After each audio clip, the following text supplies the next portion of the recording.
the object of this session is to look at some of the challenges facing service providers in the changing environment in the industry, and how the models might change, how they may respond, and what exactly the principal challenges will be. Before we jump into that, I'd like to give our panelists a moment or two just to introduce themselves and their company. Andrew? Yeah, hi everyone. So good morning again in Hawaii. So it must be many years we meet here. So at least it's my 18 years in Hawaii. So I'm Andrew Kwok, the president of the Hutchison Global Communication International. So basically we are running an international global services. So later on I'll explain a little bit how we evolve along the line, other than the traditional business, what are the new services and all that. And other than the international fixed line business that I'm running, I'm also represent Hutchison Telecom Hong Kong to run the international mobile business. The international mobile business, in conjunction with our 11 mobile operations around the world, for the traffic handling, customer handling, no matter for corporate customer, MVNO, OTT, and all this.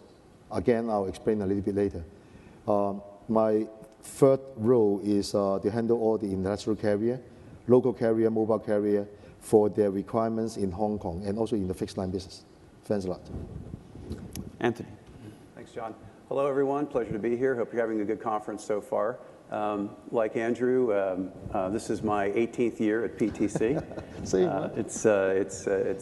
It's amazing, and the show continues to get better. Hopefully, we can add a little bit to that today. I am the Chief Marketing Officer at Level 3 Communications. We're a Denver, Colorado, USA-based Fortune 500 telecommunications company. We have about a pro forma $8 billion US dollar top line, excuse me. We have roughly 13,000 employees around the globe. We own and operate one of the largest optical IP networks on the planet, and we have a full suite of IP solutions to serve enterprise and carrier customers and government customers securely.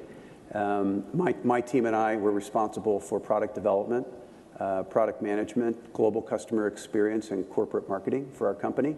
And I'm really looking forward to the discussion today, because the abstract and the description of this panel, that John wrote, and talking about the disruption that digitization can cause the telecommunications industry, you can remove the term telecommunications and put almost any industry in its place, whether it's financial services, whether it's media, whether it's logistics, whether it's transportation, or even state and local governments for that matter. And as a result of that, I think it causes all of us to need to look that much more closely at the needs of our customers and how we can partner with them to help them achieve their business models. That's a great segue, thank you, because I think you're right. There is manifestly consensus about the fact that we are in a very disruptive and increasingly disruptive environment. The whole theme of PTC16 is redolent of that, and all of the attendant threats and opportunities that come with it. So there's consensus on the fact that things will need to be reimagined, but perhaps not on exactly what direction we're going to take. I mean, at the beginning of this conference, Hugh Bradlow gave I think a very erudite and well-argued view of how things are going to work out. He talked about service providers learning to offer friction-free services rather than sticky solutions, and how service providers would find themselves moving to provide a value-added, cloud-based interface on one side with companies and on the other side with their customers. All of this in an environment where phone numbers are disappearing, where the Internet of Things is bursting towards 50 billion devices, where a swarm of loons increasingly blocks the sunlight, and the buzzing of drones going about their business becomes almost insufferable. So that's one view of how the model might change. But equally, others might say, well, hang on, you've got beyond the network services, attractive ones coming over the top, threatening to put service providers in a position of running a commoditized connectivity product and taking away the primacy of their relationship with their customers. So I don't know what's going to happen, but I'd like to hear what you guys think. It might be neither of those. Andrew. Yeah, thanks, John. I agree. I still remember the first time we talked about the threat of the OTT was around 5 years ago here in PTC. So during that time, obviously the people are talking about how we should protect our interests and all this. And on the other hand, we have several ingredients that they still have to rely on us. For example, network, operation, performance, network development, locational-based service. During that time, 5 years ago, locational-based service, building relationship, and all this, we are still in the upper hand or whatsoever. But if you take a look throughout these several years of time, so network, so the OTT start to buy up and build up their own network already. Other than that, when you talk about locational services, I use Google's map more than anything else. Okay, and unluckily, when I use the service, I remember Google's map instead of remember which mobile carrier I'm using. Okay, carrier building, I mean on the building relationship, is already a lot of building engine around the world cooperating with the OTT. But having said that, I think we passed the stage of talking about how we resist them, but all of us and try to embrace them at this moment. Everyone say that this OTT is my customer, that OTT is my customer. But if we really sit down to take a look, are they really our customer or not? I think it's half. We are providing the IaaS service to them, for example, data center, connectivities, and all this. But are we in that kind of business? I think not yet. And that is a lot of other things that we can do. So to answer the question, I think we are in a stage of evolving ourselves, so to speak, that we are a fixed line or wireless or fixed line infrastructure-based carrier.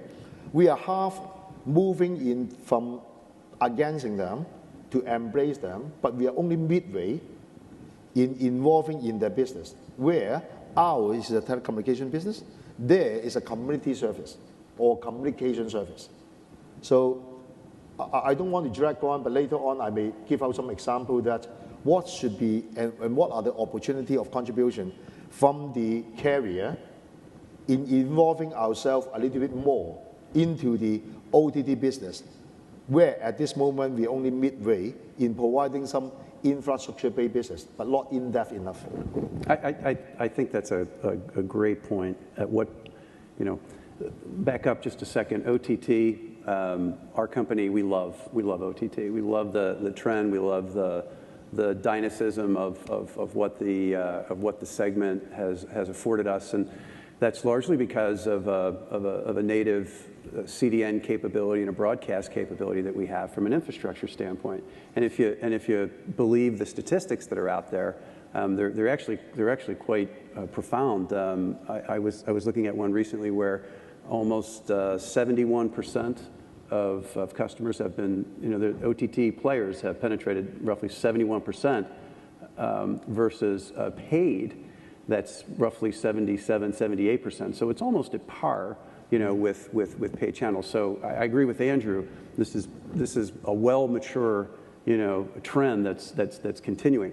One of the things that we run into a lot, though, is everyone in many different industries now believes that they have the ability to move into this space, and we see a lot of times we see folks that have content.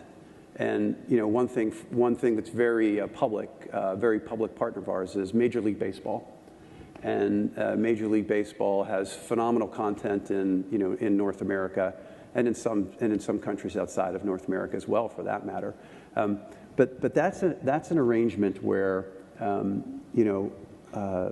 MLB knew that they have content, they have expertise in ad placement, and they wanted to find a partner that knew how to run a content distribution network, that knew how to operate and manage data centers and infrastructure on a global scale, and to do both in a secure fashion. One of the things that we increasingly run into, though, with this topic is that folks aren't sure where they should stop on the continuum.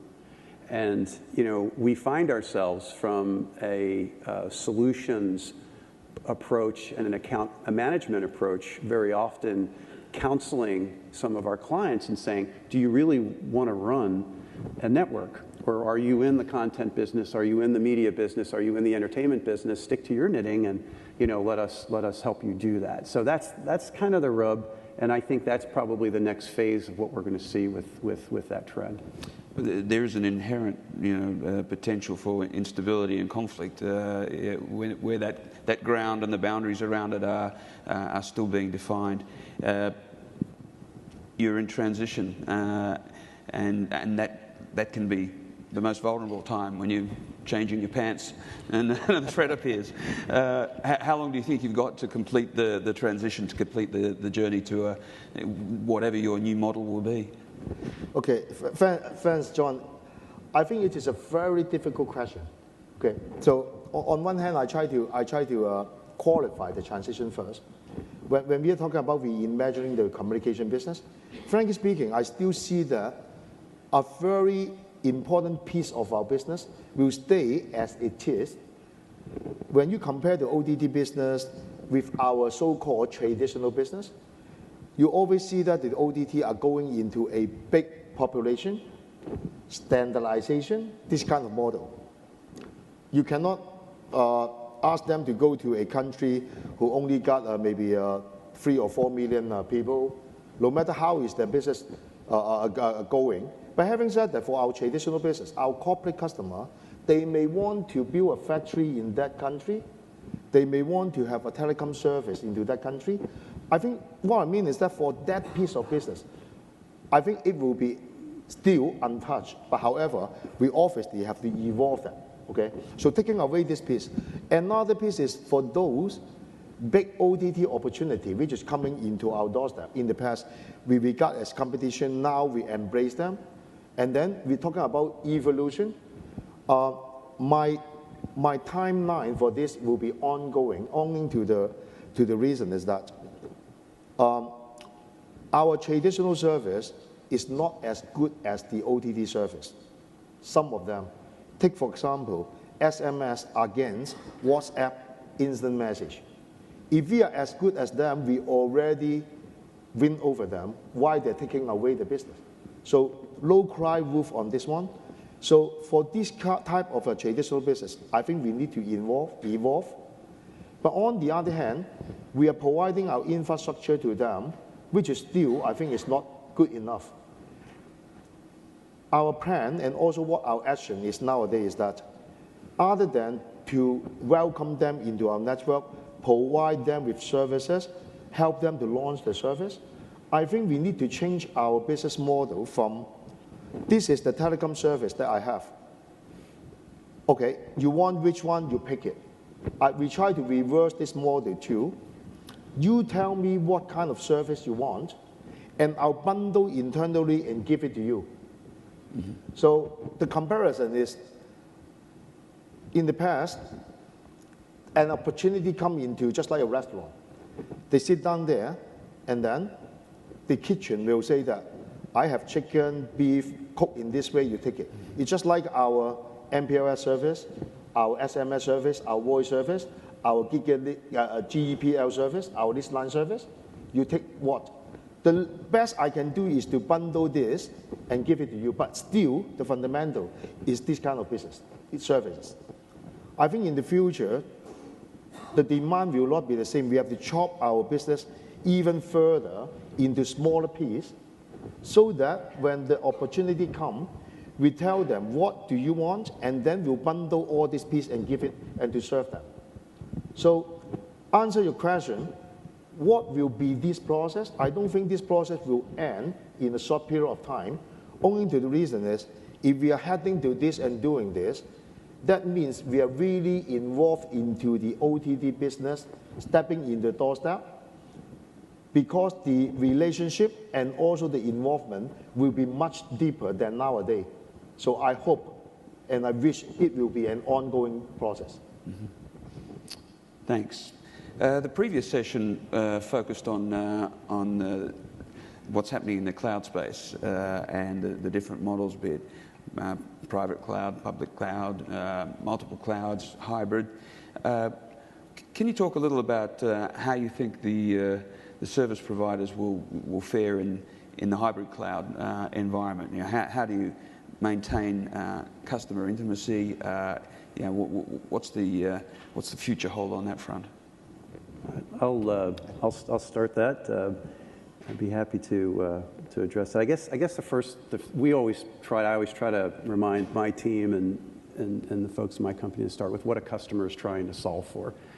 And you look at some of the use cases that exist, you know, in a hybrid scenario, and you know, whether it's a gaming company that wants to have an amazing low latency experience very, very close to their users, but has to take care of all of the PCI transactions in a different data center or a private data center, for example.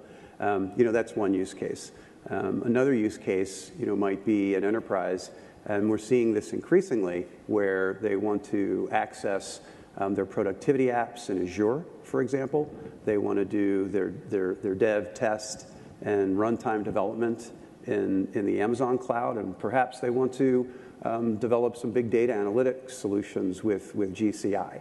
There's a number of different use cases that are out there that customers are trying to solve for, with hybrid cloud networking. This is a trend that is another one. 80–90% of the enterprises that we work with today either have started or have plans to start down this path. It's only just the very, very beginning, right, in terms of where they'll ultimately end up. But I think the implication for us, for service providers, is not dissimilar to where Andrew ended up with how they're evolving their portfolio to serve their customers around bundles. If we want to mimic, or we want to support the reason why enterprises are moving into a hybrid cloud scenario, we have to be mindful of that as it relates to our network development. So what does that mean?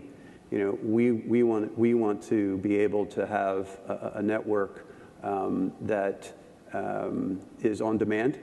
We want to have a network where a client has the ability to pay by the drink, as it were.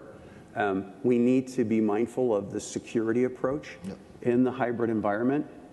We believe that it's no longer appliance-based. It's increasingly, if not absolutely, network-based. And then the fourth thing associated with that we have to take on ownership for is that hybrid networking and hybrid cloud development, and I'll say the two in one sentence, but they are two very different things. They require an ecosystem approach. So it's incumbent upon us to have connectivity and to be connected in a very agile and secure fashion to multiple CSPs to support the use cases that I just referenced. Do you want to add in something? So I totally agree with Anthony. So he hit right on the nail. So our observation is the same, but just to add in one point is that the public cloud, so no matter you call it a surprise or whatsoever, I almost gave up. Almost, okay? Because I think the public cloud is just like what I said, it needs a very big scale, very standardized, and how you can beat Amazon, Microsoft Azure, Google's, those kind of public, okay? Having said that, I totally agree with Anthony is that for us carrier, when we are managing a hybrid cloud, the private cloud piece is something that we can provide and we can differentiate ourselves. Mm-hmm. Anthony talked about the security. Yes, absolutely. The security is one thing that we can beat the public, okay? On the other hand, you have solution-based. You got to provide a total solution. And other than that, the private cloud and the public cloud cannot be disintegrated, and carrier is providing the whole network, although the handling of the public and also the private are not the same, but they're still riding on the network. We do have a responsibility to be the concentrator of the public and private, but only the public cloud layer is served by the public cloud. That is. So that's why I totally agree with you. Well, other trends. when I first came to PTC, which I think was around 1993, we already knew what SDN was, but we weren't excited about it because it only indicated that your car was neither a pickup nor a convertible. It was simply a sedan. But these days, there's an enormous amount of hype around both SDN and network function virtualization. And I must admit, I don't really understand exactly what that technology is doing today for customers and how rapidly it's being taken up and what it can do in the future. Perhaps, Anthony, could you start us off with some thoughts on where that's going? Yeah, John, and I'll link it to the previous topic of hybrid cloud. And I do think that, and I don't mean to offend any equipment suppliers in the audience, I do think that there has been and continues to be a tremendous amount of hype, but it's getting better, thank you very much, around the practicality of implementing SDN for a number of reasons. In a greenfield approach, absolutely. You know, if you have the luxury of starting fresh with a new BSS and a new OSS and a new inventory system, it's wonderful mapping every network element and being able to automate, you know, your interfaces to a customer and to your factory. Very, very few of us have that luxury. However, for new product instances, you know, I will say that, you know, there are very practical use cases to link back what the requirements are for enterprises in a hybrid cloud to what SDN functionality affords you. For example, you know, if you have the ability to develop an offer, and this is what we've done on a global scale at level 3, our MEF 2.0 Ethernet offer is actually SDN enabled with a series of services that we refer to as adaptive network control. Okay, and what this allows a client to do is to pre-program their network based on certain thresholds to scale up and scale down and scale out based on business conditions, and do that in a completely automated fashion so that they don't have to speak to anyone back into our OSS. Where things, and that's available today, and we've been able to do that on a global scale. Where things get a little light, for me still, is NFV. And you know, the notion of spinning up and spinning down services on a real-time basis and mapping a network-based firewall to a CDN instance just because a customer has called that, you know, that's a different kettle of fish. That's a different undertaking. And so, you know, I think that's a little bit further away. I'm hopeful that it will come, but I think I draw the line between those two. And frankly, John, what we've seen in our company because of the scale is that when it comes to NFV, the economics still don't work because we're able to develop point solutions more cost effectively because of the scale of our network than virtualized solutions. Ultimately, though, the two technologies are complementary, aren't they? Yeah, in an ideal they world? absolutely are. They absolutely are. They absolutely are. We may jump back to cloud. We've got a question that's come from the audience, which is not a bad one. And it is, what challenges can you see related to cloud and international policy making? And that whole standardization question around the cloud has been one that I've seen people bash into and fall unconscious away from. Do you have some thoughts on that question? Do you want to start? Yeah, so I think compare the mobile and also the fixed and also even the international. I think the mobile is still at this moment a little bit inward looking into the country.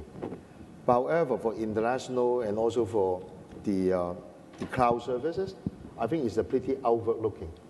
So you can't avoid from going into different culture, different environment, different regulation and all this.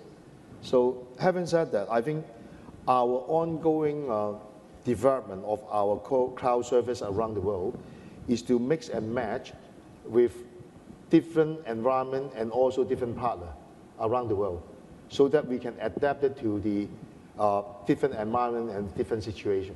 So this is what we are evolving.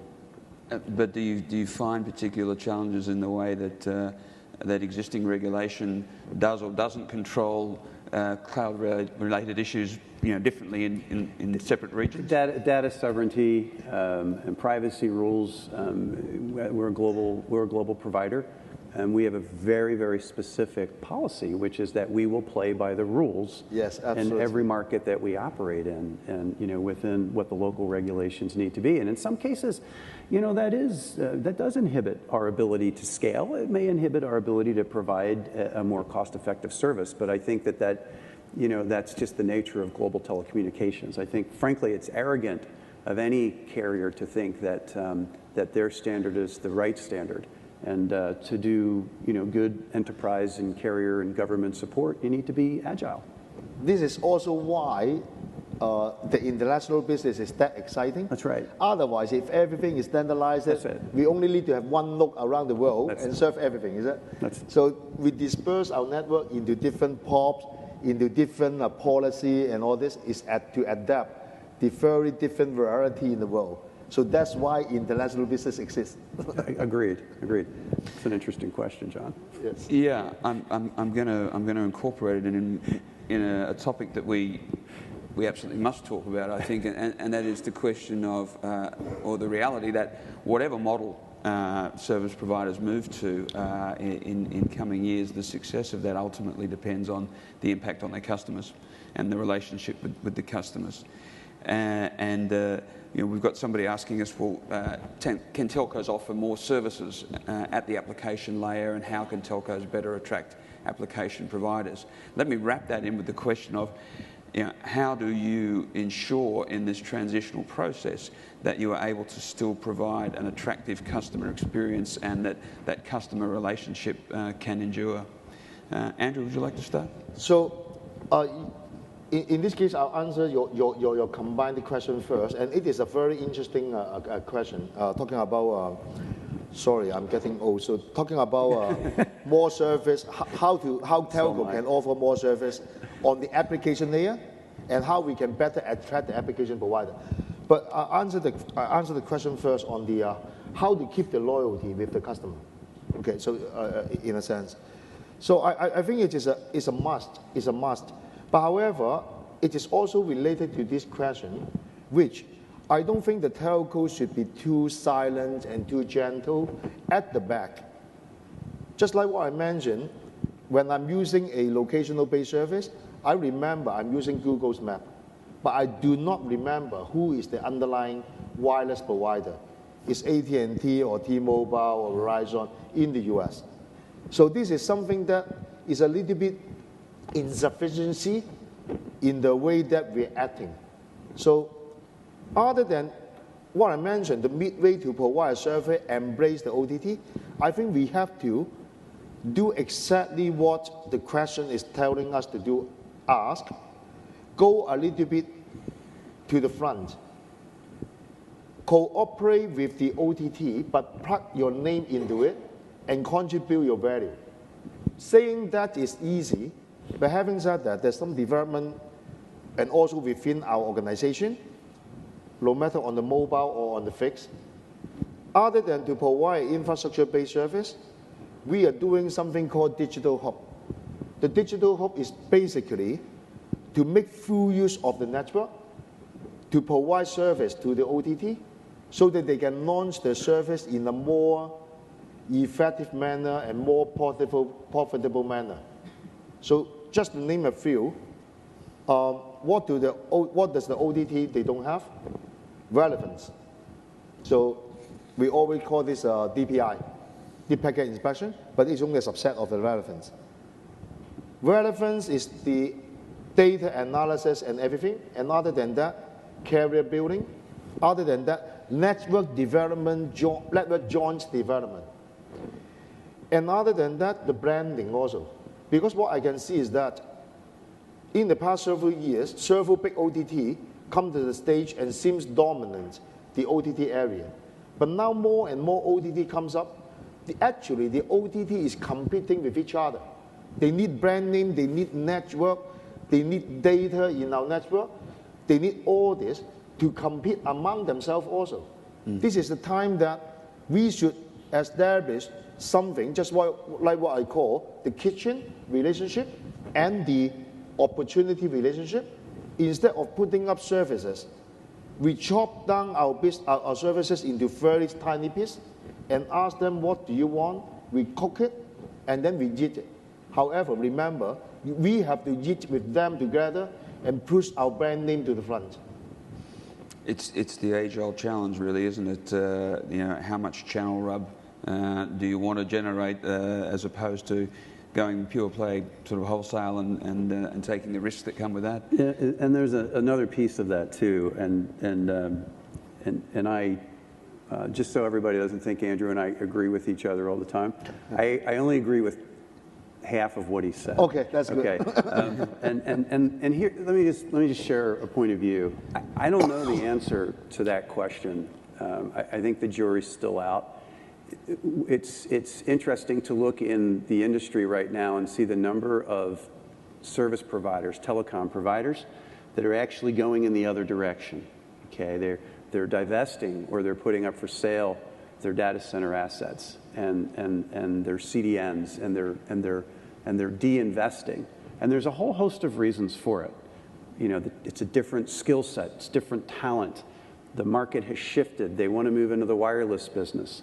You know, maybe there's a financial engineering arrangement they want to do. But the fact of the matter is that there's more news about people moving away than there is news about folks moving towards. And I do think, however, that there is a place for telecom service providers, you know, in those end-to-end data center solutions where you can maintain customer primacy. But I think you need to know the role you're playing. I think you need to have the assets and/or the partnerships. I think you need to have the account management skills. And I do think you need to know when you are just playing as a point solution and you do have to take a back seat, or when there is a managed service or a professional service that's required where you are providing that end-to-end. So I think the jury's still out, though. All right, thanks. We've got a quite specific question here, which is, can level 3 CDN support real-time TV distribution over the internet? Andrew, you want to handle? Oh, okay.